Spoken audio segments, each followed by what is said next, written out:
Before we start the briefing, may I request everybody to keep their phone on silent mode? Very good afternoon to all of you and welcome to the Health Ministry's briefing on COVID-19. We have Dr. Paul, Member Health from Niti Aayog, and Sri Love Agarwal, Joint Secretary at the Ministry of Health, who will give us a snapshot and update on the pandemic. And after that, we'll take a few questions. Over to you, Sri Love Agarwal ji. हम आपको कोविड-19 की वर्तमान परिस्थिति के बारे में बताना चाहेंगे। देश में हम देखें तो पाते हैं कि पिछले 20 दिनों से on A continued basis active cases में रिडक्शन नोट किया जा रहा है, जहां 3 मई को देश में 17.13% केसेस एक्टिव केसेस की दृष्टि में आते थे, वह घटते घटते अब 11.12% हो चुका है। इसी तरीके से रिकवरीज में भी हम एक पॉजिटिव ट्रेंड नोट कर रहे हैं, जहां 3 मई यानी कि आज से करीब 20 दिन पहले टोटल रिकवरी परसेंटेज देश में 81.7% थी, वह बढ़ते बढ़ते 87.676% हो चुकी है। देश में 2 करोड़ 30 लाख से अधिक लोग रिकवर हो चुके हैं। हम देखते हैं कि पिछले 9 दिनों में रिकवर्ड केसेस कंटिन्यूड बेसिस पर एक्टिव केसेस से ज़्यादा आ रहे हैं देश में, जो कि एक बहुत ही पॉजिटिव ट्रेंड है। 22 स्टेट्स ऐसी हैं जहां पर रिकवरी जितने डेली केसेस रिपोर्ट हो रहे हैं उससे अधिक है। हम देखें तो पाते हैं कि 11 स्टेट्स ऐसी हैं देश में जहां पर 10,000 से भी अधिक रिकवरी डेली बेसिस पर नोट की जा रही है। अगर हम पिछले 24 घंटे का डेटा देखें तो पाते हैं कि जहां एक स्थाई पर 3,57,630 रिकवरी केसेस में हैं और उसी तरह से नए केसेस अगर देखें तो पाते हैं कि 2,57,000 हैं, यानी कि रिकवरी जो हैं वह देश में 1 लाख से अधिक जो हमारे देश में नए केसेस आए हैं उनसे अधिक हैं। साथ ही अगर हम जैसे देखें डेटा देखें तो पाते हैं कि हमारे मैक्सिमम एक्टिव केसेस एक समय पर यानी कि 10 मई में 37 लाख के करीब थे, जो अब घटते घटते 29 लाख के करीब हो चुके हैं, यानी कि वहाँ पर भी हम करीब 8 लाख से अधिक एक्टिव केसेस में रिडक्शन नोट कर रहे हैं। ऑन ए रेगुलर बेसिस पिछले 15 दिनों से हम एक decrease in terms of overall new cases report पा रहे हैं। 78% केसेस हमारे अभी केवल 10 स्टेट से आ रहे हैं, जो कि एक लिमिटेड स्प्रेड जहां पर कि एक्टिव केसेस ज़्यादा आ रहे हैं नोट करते हैं।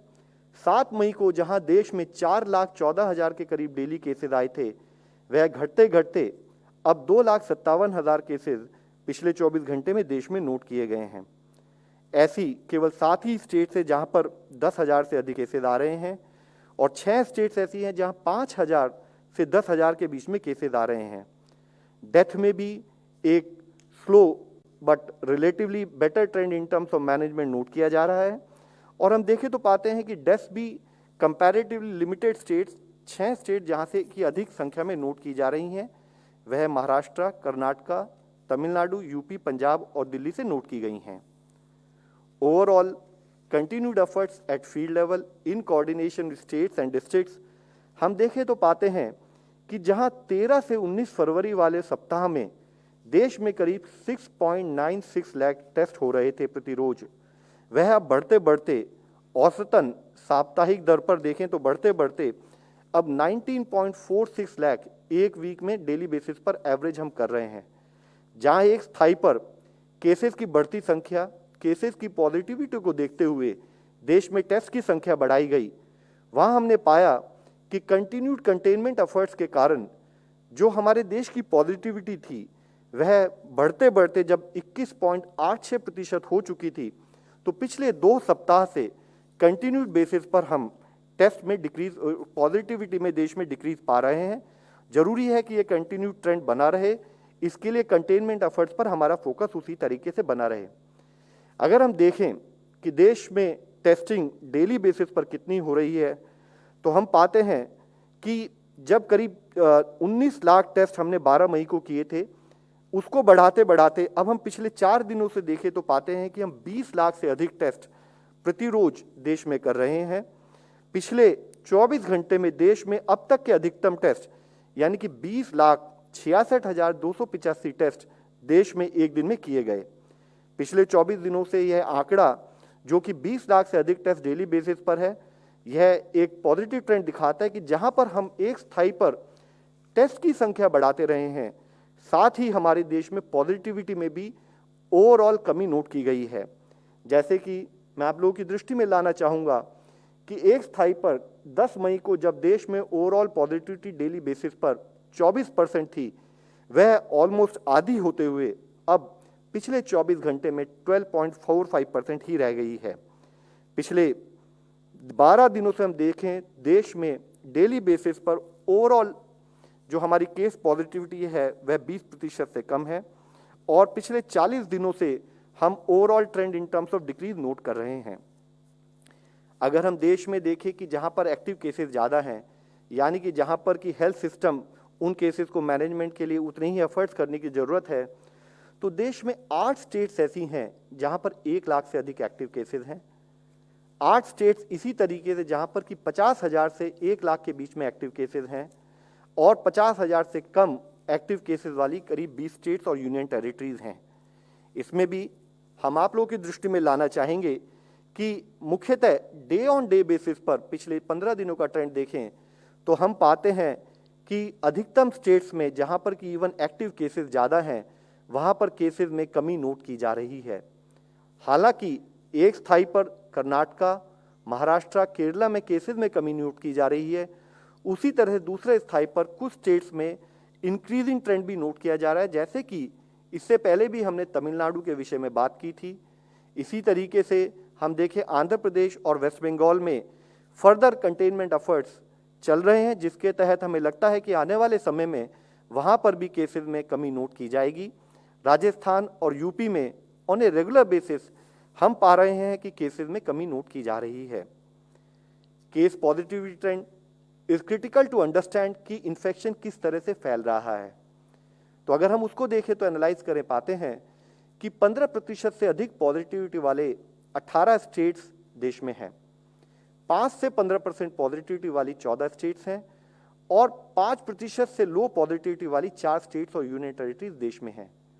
इसमें भी हम उन 18 स्टेट्स को जहां पर कि 15% से अधिक पॉजिटिविटी है एनालाइज करें तो पाते हैं कि सभी स्टेट्स में काफ़ी हद तक decreasing trend in case positivity note किया जा रहा है, जिसमें मुख्यतः गोवा हो, पुडुचेरी हो, वेस्ट बंगाल हो, कर्नाटका हो, इन स्टेट्स में सब में एक डिक्रीजिंग ट्रेंड इन पॉजिटिविटी नोट किया जा रहा है। हालांकि कुछ स्टेट्स इसमें ऐसी भी हैं जहां पर एक continued increasing trend of case positivity भी साथ में नोट किया गया है, जिसमें मुख्यतः सिक्किम, नागालैंड, इसी तरह मेघालय, अरुणाचल प्रदेश और जम्मू एंड कश्मीर है।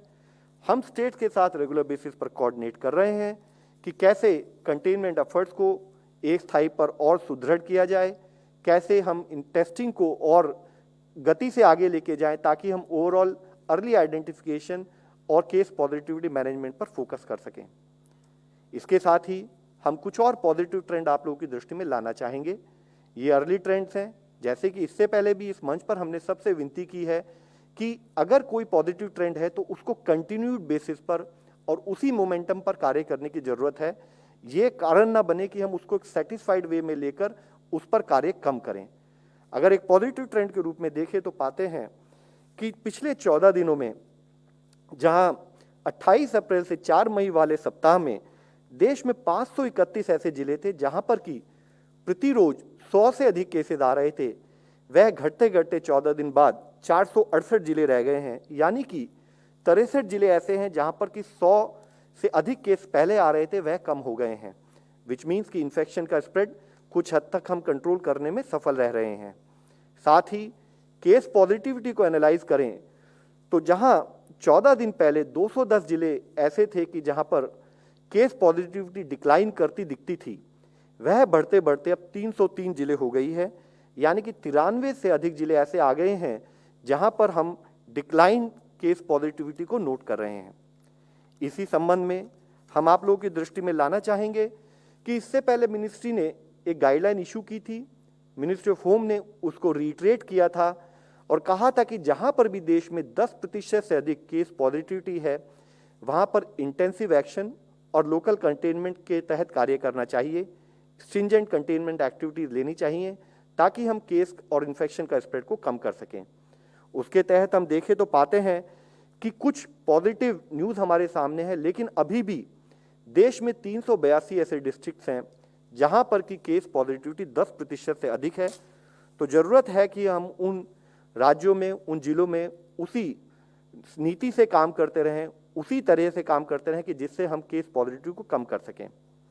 वैक्सीनेशन के विषय में हम आप लोगों की दृष्टि में लाना चाहेंगे, अब तक देश में 18.41 करोड़ डोजेज जो कि above 45 years of age health care workers और फ्रंटलाइन वर्कर्स को गवर्नमेंट के द्वारा स्टेट को देते हुए फ्री पद्धति के द्वारा अब तक डोजेज दी जा चुकी हैं। इसी तरीके से 18 से 44 एज ग्रुप में 92 लाख के करीब डोजेज अब तक दी जा चुकी हैं। इसी विषय में एक बहुत मुख्य विषय जो कि माननीय प्रधानमंत्री जी ने भी अपने हर फोरम में उठाया है, जिसके बारे में बात की है, वह यह है कि एक एक वैक्सीन की डोज किसी भी मनुष्य के लिए सुरक्षा कवच है। तो हम वैक्सीन वेस्टेज पर उसी तरीके से काम करें, उसमें भी हम कुछ अच्छे रिजल्ट्स पा रहे हैं। जैसे कि हम देखें कि 1 मार्च को अगर हमारे यहाँ वैक्सीन वेस्टेज कोविशील्ड 8% और 17% कोवैक्सीन थी, तो वह घटते घटते अभी 4% और 1% रह गई है। हम स्टेट्स के साथ कोऑर्डिनेट कर रहे हैं कि इसको इवन 0% तक किया जाए ताकि हर वैक्सीन की डोज का सदुपयोग किया जा सके। States and government, union government मिलकर पिछले 1.25 साल से भी अधिक समय से कंटिन्यूड बेसिस पर कोऑर्डिनेशन कर रही है, एक्टिविटीज़ ले रही है ताकि हम कोविड-19 को मैनेज कर सकें। एक नया विषय, जैसा आप सब लोगों को पता है, हमारे सामने एक चैलेंज के रूप में आया है कि हम कैसे ब्लैक फंगस को मैनेज करें। उससे संबंधित एम्फोटेरिसिन बी जो कि एक एंटी फंगल ड्रग है, जो देश में लिमिटेड सप्लाई में शुरू में अवेलेबल थी, उसको बढ़ाया जा रहा है, जिसके लिए 2 तरीके से एफर्ट किए जा रहे हैं कि कैसे हम सप्लाई को बढ़ाएं और कैसे उसकी अवेलेबिलिटी को और फर्दर बढ़ाने के काम करें, जिसके तहत 5 एडिशनल मैन्युफैक्चरर्स को देश में लाइसेंस दिलवाने का कार्य ministry of pharma, ministry of health coordination से कर रही है। इसके साथ ही जो अभी एग्जिस्टिंग मैन्युफैक्चरर्स हैं, वह भी अपनी कैपेसिटी और अपने प्रोडक्शन कैपेसिटी को बढ़ाने से संबंधित कार्य कर रहे हैं। इसी से संबंधित फंगल इन्फेक्शन जो कि अगर किसी भी हेल्थ सेटिंग में नोट किया जा रहा है, उसके मैनेजमेंट पर भी उसी स्थाई से, उसी नीति से कार्य हो, जिसके तहत हमने स्टेट्स को गाइडेंस दी है, एडवाइस किया है कि हम इन्फेक्शन प्रिवेंशन कंट्रोल प्रैक्टिसेस पर कार्य करें, जिसके तहत हमने स्टेट से रिक्वेस्ट की है कि हर हॉस्पिटल में हॉस्पिटल इन्फेक्शन कंट्रोल कमेटी बनाई जाए, हर कोविड हॉस्पिटल में भी उस पर कार्य हो। हमने उनसे यह भी रिक्वेस्ट की है कि ट्रांसमिशन बेस्ड प्रिकॉशन, यानी कि चाहे वे ड्रॉपलेट हों, चाहे वे एयरबोन हों, चाहे contact related infection prevention management हो, हेल्थ केयर वर्कर्स और पेशेंट सेफ्टी संबंधित सभी गाइडलाइंस को फॉलो किया जाए। बायोमेडिकल वेस्ट मैनेजमेंट को भी तरीके से मैनेज किया जाए गाइडलाइंस के तहत।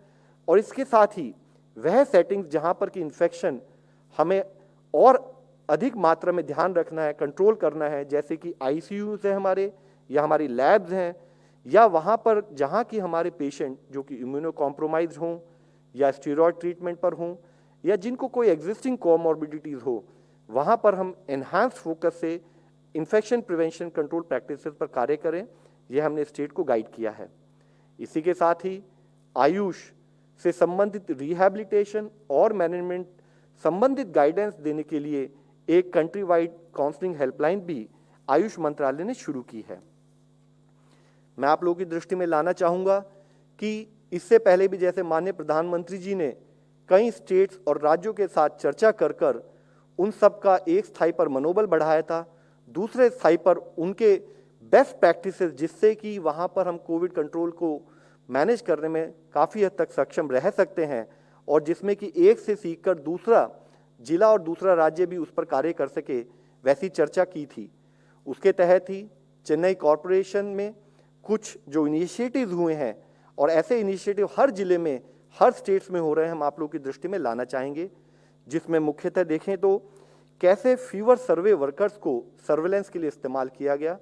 12,000 से अधिक वर्कर्स जो कि डोर टू डोर प्रतिरोज जाते हैं ताकि वह सर्वे कर कर कोई आदमी जिसे फीवर हो उसको अर्ली आइडेंटिफिकेशन में हेल्प कर सकें। इसी तरीके से 200 मोबाइल टीम के द्वारा, मोबाइल यूनिट्स के द्वारा और अर्बन प्राइमरी हेल्थ सेंटर्स के द्वारा कैसे टेस्टिंग को बढ़ावा दिया जा रहा है, जिसमें कि टर्न अराउंड टाइम यानी कि 24 घंटे के अंदर ही टाइम पर पेशेंट से संबंधित, सस्पेक्ट से संबंधित रिजल्ट भी मिल सके, उस पर भी कार्य हो रहा है। साथ ही हॉटस्पॉट एरियाज यानी कि वह प्रांत जहां पर कि अधिक केसेस आ रहे हैं, वहां पर टेस्टिंग और ट्रीटमेंट के लिए कैंप्स भी लगाए जा रहे हैं। इसी तरीके से both at field, similarly at facility level, mobile teams बनाकर या 100+ डॉक्टर्स जो कि यूनिवर्सल स्क्रीनिंग में मोबाइल अर्बन कॉरपोरेशन में सपोर्ट प्रोवाइड कर रहे हैं, ताकि हम अर्ली आइडेंटिफिकेशन पर फोकस कर सकें। कॉरपोरेशन के स्थाई पर जो हमारे कोविड केयर सेंटर्स हैं, जो कि प्राइमरली आइसोलेशन बेड्स प्रोवाइड करते हैं, उनको अपग्रेड किया गया और वहां पर ऑक्सीजन सेंटर्स और ऑक्सीजन रिलेटेड बेड्स भी प्रोवाइड किए गए। इसी तरीके से एक मुख्य विषय कि जब हम वैक्सीन सर्विसेज प्रोवाइड कर रहे हैं, तो स्पेशल वैक्सीन ड्राइव ली जा रही है, जो कि एल्डरलीज पर, डिफरेंटली एबल्ड पर और जो एल्डर्स ऐसे हैं जो कि चल नहीं पा रहे, उनके ऊपर फोकस करती हैं। साथ ही कम्युनिटी को इन्वॉल्व करते हुए friends of covid citizens under surveillance यानी कि फोकस वॉलंटियर्स के रूप में हम जो अपनी चेन ऑफ ट्रांसमिशन को कैसे रोकें, कंटेनमेंट को कैसे मैनेज करें, उससे संबंधित सपोर्ट भी लिया जा रहा है। एक मुख्य विषय फिर हम आप लोगों की दृष्टि में लाना चाहेंगे, लोकल इनिशिएटिव के रूप में जो एग्जिस्टिंग कार्स हैं उनके बीच में पार्टीशन करते हुए, ड्राइवर को पीपी प्रोवाइड करते हुए 250 से अधिक वहां पर कार एम्बुलेंसेज बनाई गई हैं। इसी तरह से जो एग्जिस्टिंग नेटवर्क है 108 एम्बुलेंस का, उसको भी इस्तेमाल किया जा रहा है, ताकि अगर कोई पेशेंट हॉस्पिटल जाना चाहे तो वह किसी बिना परेशानी के हॉस्पिटल ट्रांसफर किया जा सके। इसी संबंध में मैं एक छोटा विषय आप लोगों के सामने फिर लाना चाहूँगा। हम इससे पहले कई बार बात कर चुके हैं कि चेन ऑफ ट्रांसमिशन तोड़ना बहुत आवश्यक है। इस संबंध में मैं एक छोटा सा विषय, मधुबन करनकोल गांव में जो कि देवगढ़ डिस्ट्रिक्ट में है, झारखंड में, वहाँ एक 7 साल का बच्चा सपोर्टेड बाय 3 और जो बच्चे हैं उनके साथ मिलकर मिस्टर छोटू राणा जो कि 7 साल का एक बच्चा है, उसने एक छोटा सा वीडियो बना के जो हमें दिया है। हम उसके द्वारा आपको यह रिक्वेस्ट करना चाहेंगे कि इससे पहले भी हमने बात की है, चेन ऑफ ट्रांसमिशन तोड़ने के लिए कोविड अप्रोप्रिएट बिहेवियर, उसके ऊपर पालन करना अति आवश्यक है। हम माननीय प्रधानमंत्री जी ने भी इसी तरह के एक सिमिलर वीडियो को ट्वीट किया था, जिसको आदर्श मानकर इन बच्चों ने जो वीडियो बनाया हम आप लोगों के सामने लाना चाहेंगे, दिखाना चाहेंगे कि किस तरीके से फिजिकल डिस्टेंसिंग के द्वारा हम चेन ऑफ ट्रांसमिशन को तोड़ सकते हैं। मान लो ये कोरोना है, ये कोरोना सबको कैसे बीमार करता है, ये दिखाते हैं।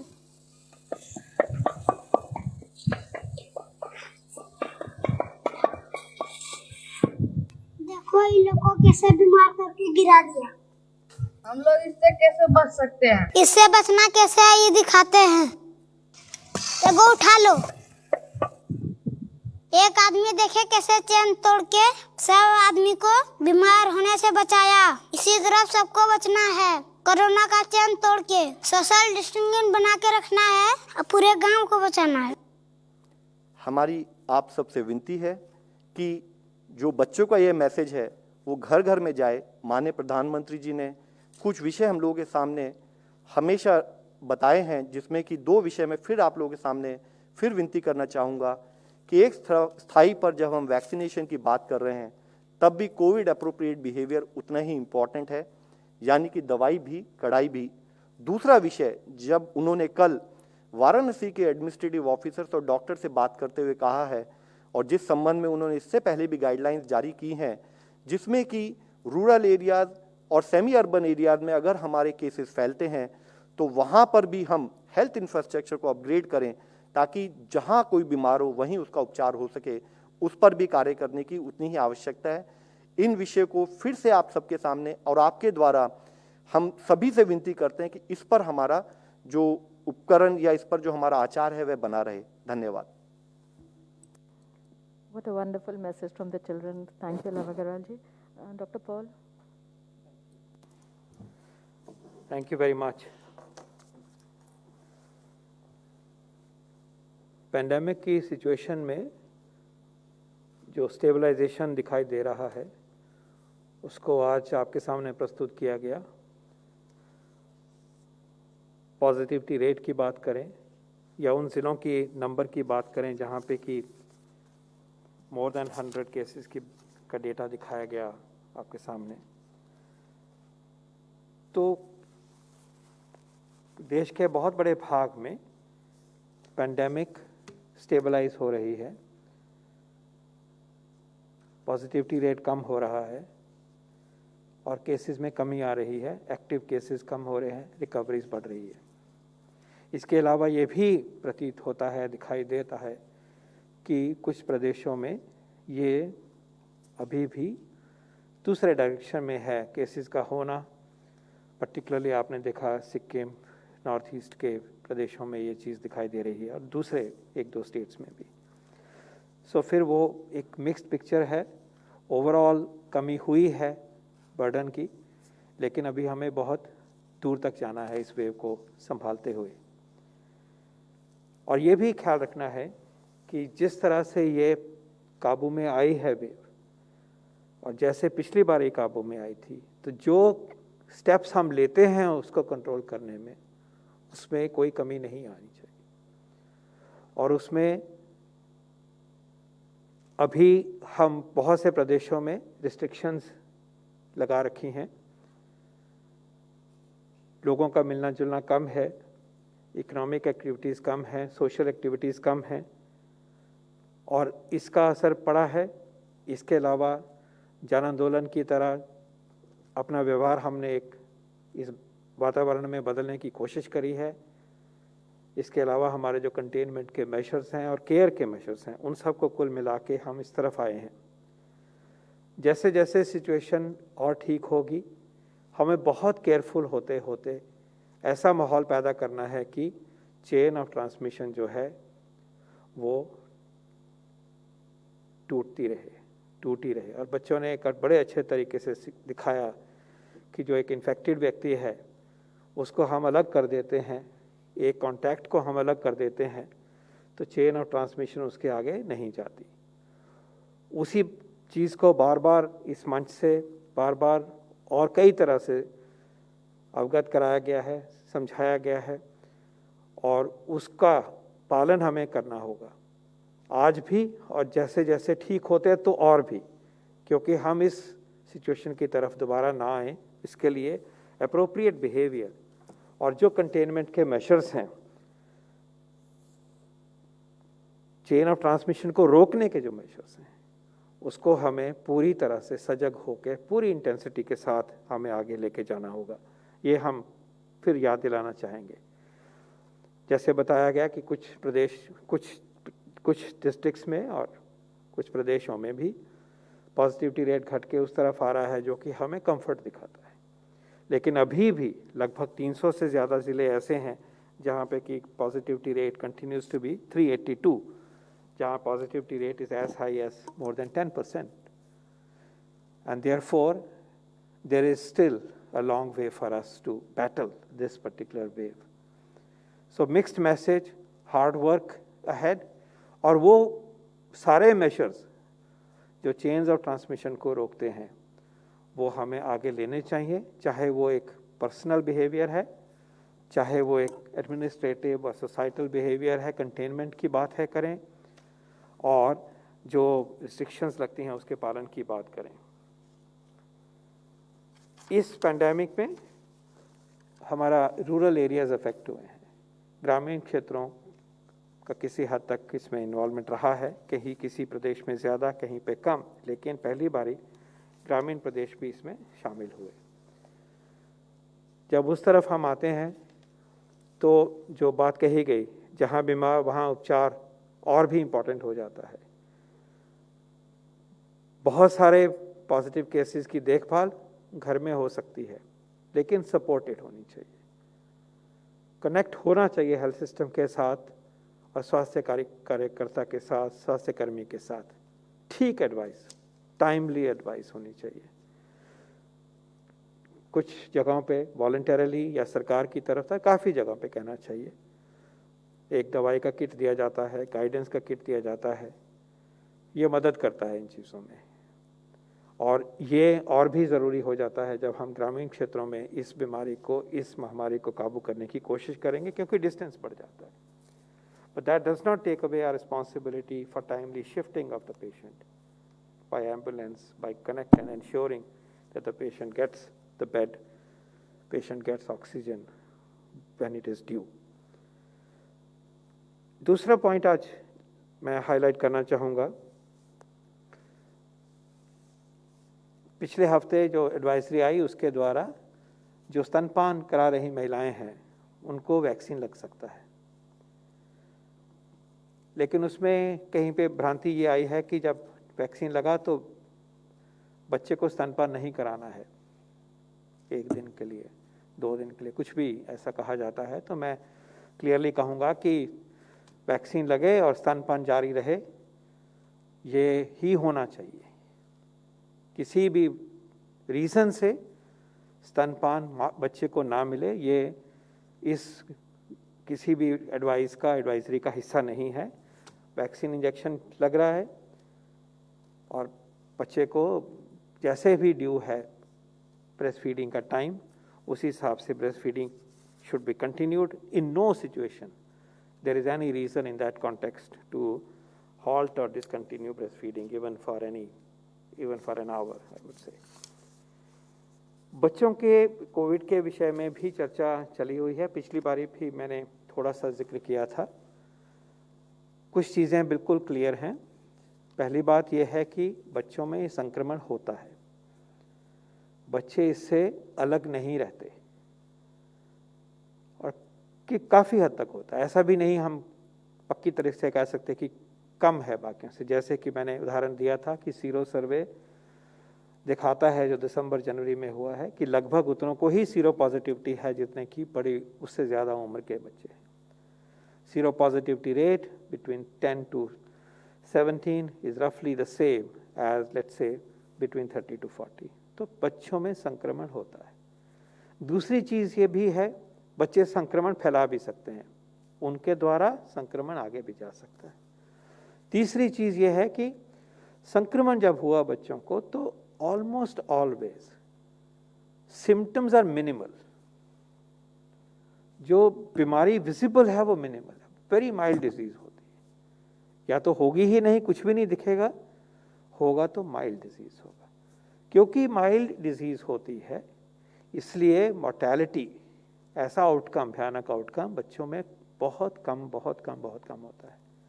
दुनिया भर में भी यही देखा गया है और जो देश का डेटा है वो भी इसी चीज़ को दर्शाता है. इसीलिए अगर हम किसी भी कोविड बड़ी फैसिलिटी की बात करें तो बच्चों का उसमें दाखिल होना जो है लगभग 3-4% से ज़्यादा नहीं होता. सारे ही जितने दाखिल हो रहे हैं सीरियस डिजीज से, वो 3-4% के से ज़्यादा बच्चों को दाखिल के वहाँ पे मौजूदगी नहीं होती. कहने का मतलब ये है कि fortunately children have mild disease, children often do not require hospitalization. They do occasionally, yes indeed, and therefore our facilities have to be ready. और जहाँ जहाँ कोविड की व्यवस्था हुई है वहाँ इन बच्चों की देखभाल हुई है और आगे और भी तैयारी रहनी चाहिए, ऐसा भी ज़रूरी है और वो हो भी रहा है. और इसी उपलक्ष्य में मैंने पिछली बारी साझा किया था कि बच्चों में कोविड डिजीज़ का प्रोटोकॉल एग्जिस्ट करता है, अवेलेबल है और उसी को फॉलो करते हुए इलाज होना चाहिए. बच्चों को बचाना इस इन्फेक्शन से उतना ही ज़रूरी है क्योंकि वो भी चेन का हिस्सा ना बने और जितना थोड़ा भी रिस्क है उस रिस्क को नहीं झेलें, ये हमारी जिम्मेवारी बनती है. इसलिए कोविड अप्रोप्रिएट बिहेवियर बच्चों में भी लागू होता है. खासकर जो बच्चे मोबाइल हैं, 10-11 साल से ऊपर हैं, जो बहुत व्यक्तियों को मिलते हैं, इंटरेक्ट करते हैं, वो आदत हम उनमें भी डालें कोविड अप्रोप्रिएट बिहेवियर की, तो चेन्स ऑफ ट्रांसमिशन को रोकने में मदद मिलेगी और घर में भी बच्चे न फैलाएं एक दूसरे को, उसमें भी मदद मिलेगी. ये प्रिंसिपल उस हद तक बच्चों में भी लागू होता है. और बच्चों में और क्या होना चाहिए, इसके लिए पूरी सजगता के साथ टीम्स हमारी इस चीज़ को और भी ध्यान से साइंस को अपडेट करते हुए इस कार्य में लगी हैं और इसके ऊपर पूरी नज़र भी है. और जैसे मैंने कहा ऑलरेडी हमारा guidelines and protocol are in operation. जो बात आज सामने फिर आती है दोबारा, और शायद उस पर क्वेश्चंस भी होंगे, वो म्यूकर की बात आती है एंड में। म्यूकर को मुकाबला करना है, दवाइयों की उपलब्धता बढ़ाई जा रही है, लेकिन एक बार फिर ये कहने की ज़रूरत है हमें कि कोविड आए एक डायबिटिक में तो म्यूकर की पॉसिबिलिटी बढ़ जाती है। डायबिटीज़ में वैसे भी कभी कभी म्यूकर की बीमारी आती है, ब्लैक फंगस की, खासकर जब वो अनकंट्रोल्ड बीमारी होती है डायबिटीज़ या शुगर की, और ख़ासकर कि और किसी वजह से इम्यून सिस्टम में कमज़ोरी आती, कोई और भी वजह हो, तो वो बीमारी देखी जाती थी। कोविड अपने आप में जब प्रकोप बन के इसी दशा में आगे आता है तो ये बीमारी ने एक आउटब्रेक का रूप धारण किया है, और इसमें स्टीरॉयड की भूमिका भी रही है। टाइम से पहले स्टीरॉयड देना, ज़रूरत से ज़्यादा देना, बिना ज़रूरत के ही देना, अनड्यू टाइम तक देते रहना, हाई डोज में देना, ये सब चीज़ें अप्रोप्रिएट या रैशनल ट्रीटमेंट से ऊपर चली जाती हैं। टाइम से देना, प्रॉपर डोज में देना, जब उचित है, देर तक फालतू में नहीं देना, ये सब वाजिब है और मिलना चाहिए, जान बचाता है कोविड की कॉम्प्लिकेशन से। लेकिन जब ये नियम टूटते हैं तो स्टीरॉयड का असर पॉजिटिव होने की बजाय ऐसा रूप धारण करता है कि वो नुकसान करे, और एक नुकसान जो है वो इस फंगस के इन्फेक्शन का जो है सामने आ रहा है। वैसे भी स्टीरॉयड ऐसे देते हैं तो और भी चीज़ें डिस्टर्ब होती हैं, डायबिटीज़ भी डिस्टेबलाइज हो जाती है, शुगर बढ़ जाता है। तो फिर विनती है कि हेल्थ प्रोफेशन स्टीरॉयड का इस्तेमाल ज़रूर करे। कोविड में जान बचाता है, लाइफ सेविंग है, कॉम्प्लिकेशन से बचाता है, इट्स अ वंडर ड्रग। लेकिन इसका इर्रेशनल यूज़, टाइम से पहले, ड्यूरेशन से फालतू में देना, इनअप्रोप्रिएट डोज में देना, और अच्छी तरह से वॉच नहीं करना डायबिटीज़ का स्टेटस उस पीरियड में, हमें उस तरफ ले जाता है जिसमें कि ये कॉम्प्लिकेशन हमारे सामने आती है। तो आगे ना ये एक आउटब्रेक बढ़े, और जो अनजाने में जो भी इस इरेशनल सिचुएशन में हो गया उसको आगे तक ना बढ़े और नुकसान ना हो, ये हम सबकी जिम्मेवारी है। ये भी सही हो सकता है कि कोविड बाय इटसेल्फ भी जो असर करता है डायबिटीज़ में वो प्रेडिलेक्शन है, लेकिन उसको सब में तो नहीं हो रहा। इसलिए जो एडिशनल रीजंस हैं उनको हमें हटाना है, और इस बीमारी से हम बहुत हद तक बच सकते हैं। और इसके लिए सारे स्टेट्स में अच्छी तरह से एफर्ट हो रहे हैं। नोटिफाइबल डिजीज़ बना दिया गया है इसको एपिडेमिक एक्ट के अंदर, तो उससे इस इशू को समझ के कंट्रोल करने में और जो सर्विसेज प्रदान करी जानी चाहिए उसमें हमें अच्छी तरह से ऑर्केस्ट्रेट करने में मदद मिलेगी। बहुत बहुत धन्यवाद। Thank you, Dr. Sam. And now the floor is open for questions. So, Ashok from ANI. Sir नमस्ते। मेरा सवाल ये है कि देश दुनिया भर में एक चर्चा शुरू हो गई है कि वैक्सीन पासपोर्ट को लेकर एक कन्फ्यूज़न है। कई ऐसे देश हैं जो अपने बॉर्डर्स खोलने को तैयार हैं, लेकिन उसमें ये बात कही जा रही है कि देश में जो वैक्सीनेटेड पीपल होंगे उनको ही एंट्री मिलेगी बॉर्डर पे, और एस्ट्राजेनिका यानी कोविशील्ड को मान्यता दी गई है और कोवैक्सीन को नहीं। इसमें कितनी सच्चाई है? और दूसरा, क्या हमारे पास डेटा है ब्लैक फंगस के कितने मरीज हैं देश भर में?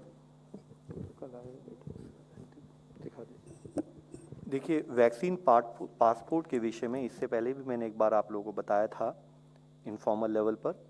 अभी भी WHO लेवल पर इस पर कोई कंसेंसस नहीं है। इसके ऊपर डिस्कशन चल रहा है कि क्या वैक्सीन को जो लोग वैक्सीनेटेड हैं हम उनको कंफर्म मानते हुए उनको अलाउ करें। अभी भी वर्ल्ड लेवल पर WHO गाइडेंस है, या जो जितने देशों की गाइडेंस है वह केवल टेस्टिंग, कि अगर आप नेगेटिव कोविड टेस्ट लेके आते हैं तब उसके बेसिस पर है। तो ये चर्चा में है अभी, और जब उस लेवल पर पहुंचेंगे कि हम वैक्सीन को वर्ल्ड लेवल पर WHO लेवल पर एक कंसेंसस ला पाएंगे, तब उससे संबंधित रेलेवेंट कार्यवाही भी की जाएगी। म्यूकरमाइकोसिस के लिए इससे पहले भी हमने स्टेट्स को कहा है कि उसको एक नोटिफाइबल डिजीज के रूप में नोटिफाई किया जाए।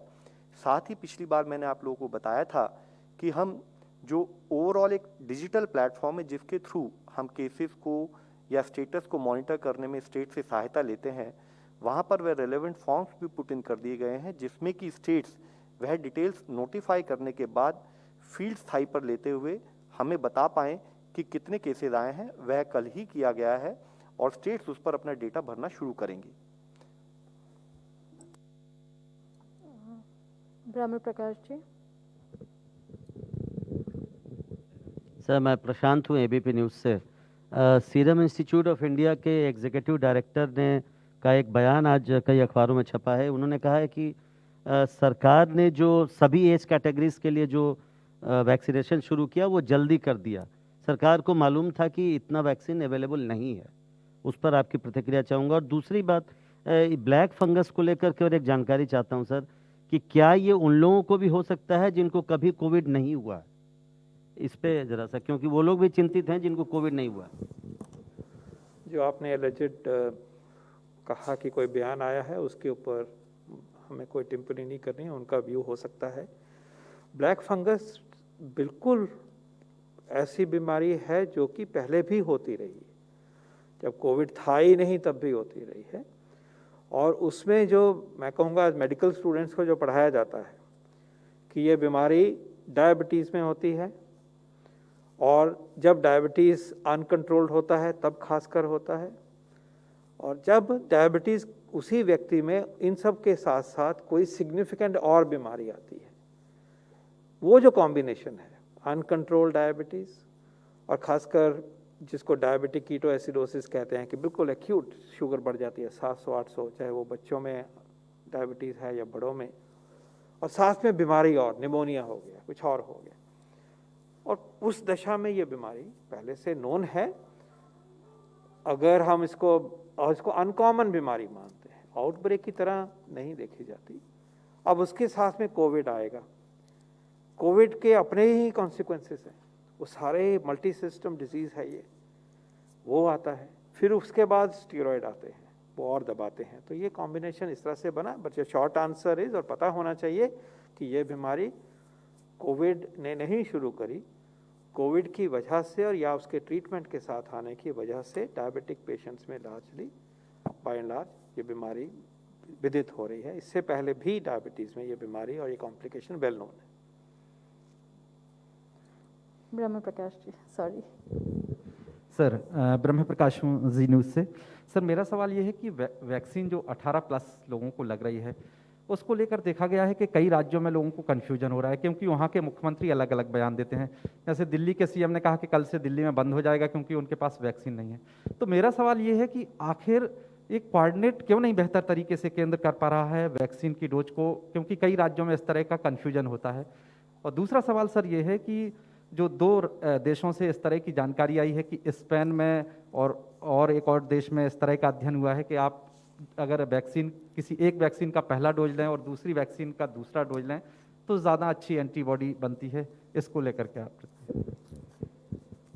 जो नई पॉलिसी आई उसके अंतर्गत भारत में पैदा होने वाले वैक्सीन प्रोडक्शन का 50% जो है वो भारत सरकार एक्वायर करती है, प्रोक्योर करती है और स्टेट्स को फ्री में प्रदान किया जाता है। भारत सरकार पहले भी फ्री वैक्सीन प्रदान कर रही थी और अब भी ये फ्री वैक्सीन जो है वो स्टेट्स को प्रदान किया जाता है और स्टेट्स लगाते हैं आगे प्रोग्राम के अंतर्गत। तो सारे देश में ये एक प्रक्रिया चली हुई है। इसके साथ साथ में 2 चैनल और बनी। एक चैनल बन गई कि कुछ हिस्सा प्राइवेट में जा सकता है और वो प्राइवेट में मिलना शुरू हुआ है, और बीच में एक इम्पॉर्टेंट हिस्सा है वो जो कि स्टेट गवर्नमेंट्स अपने आप एक्वायर करती हैं उसी वैक्सीन को। जो भारत सरकार द्वारा स्टेट्स को फ्री दिया जाता है उसके ऊपर 45 एंड अबव को ही देना है, वो प्रायोरिटी ग्रुप है। क्लियरली गवर्नमेंट की तरफ से ये मैसेज है कि इस ग्रुप को हमें प्रायोरिटी देनी है, प्राथमिकता देनी है, और इस ग्रुप के क्योंकि मोर्टेलिटी के चांस ज़्यादा हैं, ये हमें इसको ग्रुप को प्रोटेक्ट करने की प्राथमिकता हमारे कार्यक्रम में दिखनी चाहिए। जो स्टेट गवर्नमेंट्स अपना तरीके से एक्वायर करती हैं, प्रोक्योर करती हैं, उसके ऊपर उन्होंने फैसला करना है कि उन्होंने किन वर्गों को देना है, क्योंकि ये ऐसी उनसे रिक्वेस्ट थी, तो ये फ्लेक्सिबिलिटी उनको प्रदान की गई है। तो वो वाला जो एक प्रोक्योरमेंट का हिस्सा है, उसके ऊपर स्टेट गवर्नमेंट ने अपने तरीके से ये फैसला करना है कि वो इसको किस तरह से और कहाँ तक पहुँचाए। तो ये व्यवस्था है। इसके ऊपर जो किसी स्टेट में उसके जो इश्यूज हैं वो अपनी जगह हैं, बिल्कुल ठीक कह रहे हैं, लेकिन जब हम आगे बढ़ रहे हैं तो पूरी कोशिश करेंगे कि उपलब्धता बढ़े, प्रोग्राम और तेज़ गति से आगे बढ़े, वो एफर्ट चलते रहेंगे। लेकिन करंट सिनारियो में स्टेट्स की भागीदारी को साथ लेते हुए एक फ्लेक्सिबिलिटी प्रदान की गई है, उसके अंतर्गत उनके फैसले हैं, और अपने फैसलों के साथ साथ वो इस चीज़ को जितना भी वैक्सीन अवेलेबल है देश का इस फ्लो में आता है, उसको मैनेज करने की इन गुड फेथ सब कर रहे हैं। और जो प्राथमिकता वाली साइड है वो भी from on behalf of government is very clear कि वो एक फ्री में चलता रहेगा, मिलता जाएगा, और सरकारी वैक्सीन सेंटर से उसकी उपलब्धता प्राथमिक ग्रुप के लिए होती रहेगी। हाँ जी, और हाँ, आपने कुछ कहा कि अगर पहले एक वैक्सीन मिला है क्या दूसरी तरह का वैक्सीन दिया जा सकता है। इसके ऊपर अभी हम ओवरऑल ये कहेंगे कि साइंटिफिकली इट इज़ पॉसिबल कि एक वैक्सीन मिले और दूसरे प्लेटफॉर्म का मिले, तो इसने एंटीबॉडी बनाई, ये भी उसको आगे बढ़ा सकते, साइंटिफिकली थ्योरेटिकली पॉसिबल। लेकिन इसको प्रैक्टिकल शेप में या पूरी रिकमेंडेशन की शेप में आए, अभी इवॉल्व हो रहा है साइंस। डेफिनेटिव नहीं कहा जा सकता कि आप इस तरह से करिए, लेकिन वो इसलिए नहीं कहा जा सकता क्योंकि एक्सपीरियंस नहीं हुआ। साइंटिफिक प्लॉजिबिलिटी है, लेकिन साइंटिफिक एविडेंस की उस शेप में उतना रोबस्ट या उतना डेफिनेट अभी नहीं हुआ है। Only time will tell, and as the recommendations become available in the world, or based on our own experience, shall we say, if some studies of this nature are conducting, or WHO recommendation साझा करा जाएगा। लेकिन theoretically plausible है कि ऐसे हो सकता है। There is an online question, and that is for Lava Agarwal ji. This is from Pallav Bagla, who is a science journalist and is recently recovered from corona also. We can call him a corona warrior. He says that since it seems recoveries are outdoing new infections, what is the guidance from the health ministry for the post-COVID recovery phase, and how long does it last? What are the symptoms and what medication? देखिए, बहुत महत्वपूर्ण question है। इसके बारे में हम आप लोगों को ये बताना चाहेंगे कि 13 सितंबर 2020 में ही मिनिस्ट्री ऑफ हेल्थ ने पोस्ट कोविड मैनेजमेंट से संबंधित एक प्रोटोकॉल जारी किया था। वह हमारी वेबसाइट पर भी उपलब्ध है। संक्षिप्त में मैं आपको उसके बारे में बताना चाहूँगा। मुख्यतः हम ये कहते हैं कि कोविड एक इवॉल्विंग, जिसमें जैसे कि अभी सर ने भी बताया कि इवॉल्विंग एविडेंस के बेस पर हम रिएक्ट करते हैं। तो ये पाया गया है कि जो कोविड के केसेस होते हैं उसमें कुछ रिकवर्ड पेशेंट्स को फर्दर कुछ और साइंस और सिम्टम्स कंटिन्यू रहते हैं, जैसे बॉडी फटीग, बॉडी एक, कफ, sore throat, breathing difficulty etcetera. तो जरूरी है कि एक होलिस्टिक अप्रोच से पोस्ट कोविड ऑल्सो मैनेजमेंट का कार्य चलता रहे, जिसमें हमने उन्हें कहा है कि जरूरी है कि कोविड रिलेटेड बिहेवियर पर वह अपना ध्यान रखें। हमारी कई बार इस विषय में बात हुई है। Mask, hand hygiene, respiratory hygiene पर हमारा ध्यान बना रहे, एडिक्वेट फ्लूइड्स लिए जाएं, immunity boosting Ayush medication proper guidance के तहत ली जाए। साथ ही अपना कार्य जब हम शुरू करें तो इमीडिएटली आफ्टर रिकवरी या after covid has been found to be negative, हम तुरंत कार्य में लगे ग्रेडेड अप्रोच से अपना कार्य करना शुरू करें। माइल्ड और मॉडरेट एक्सरसाइजेस करें, फोकस रहे, चाहे वह योगासन हो, चाहे वह ब्रीदिंग एक्सरसाइज हो, चाहे वह वॉक हो, ताकि बॉडी धीरे धीरे उस पर एक सुचारू रूप से हम बॉडी को ला सकें। न्यूट्रिशियस डाइट पर हमारा फोकस रहे। प्रॉपर स्लीप और रेस्ट इक्वली इंपॉर्टेंट है। साथ ही जरूरी है कि हम स्मोकिंग को अवॉइड करें, कंजम्पशन ऑफ एल्कोहल को अवॉइड करें। जरूरी है कि जो हमारी कोमॉर्बिडिटी है, या कोई और दवाई पोस्ट कोविड भी अगर डॉक्टर ने सजेस्ट किए तो हम उसे तरीके से लेते रहें। अपनी हेल्थ मॉनिटरिंग पर अपना ध्यान रखें, चाहे वह ब्लड प्रेशर हो, चाहे ब्लड शुगर हो, चाहे हमारा ऑक्सीजन सैचुरेशन, उसका ध्यान रखें। कोई भी टेल साइंस हो, कोई भी अर्ली वार्निंग सिग्नल्स हो, चाहे वह हाई ग्रेड फीवर हो, ब्रेथलेसनेस हो या ऑक्सीजन सैचुरेशन घटता हुआ दिखे, तो तुरंत मेडिकल ट्रीटमेंट लिया जाए। जरूरी है कि हम अपने डॉक्टर से टच में रहें, हमारी कोमॉर्बिडिटीज और हमारी रेगुलर ट्रीटमेंट का फोकस उस पर बना रहे।